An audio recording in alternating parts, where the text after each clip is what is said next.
natin that the House of Representatives, they have the power of the purse. No, yung Congress in general, including the Senate, they have the power of the purse.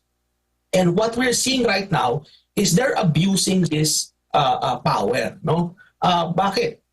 Sila mismo mga congressman, may marami silang mga redundant na mga project na dapat DPWH ang gumagawa. Hindi ba? Ang trabaho ng congressman, ang trabaho ng senador, mga kababayan, is to legislate. No? It's to craft laws and policies and oversight. Yan ang kanilang trabaho. Hindi nila trabaho na magbigay na or mag-provide ng mga infrastructure project doon sa kanilang mga distrito. Wala sa mandato nila yun. Dahil wala sa trabaho nila yun. Kasi ang trabaho nila is gumawa ng batas. Paggawa ng batas, yun dapat nilang gawin.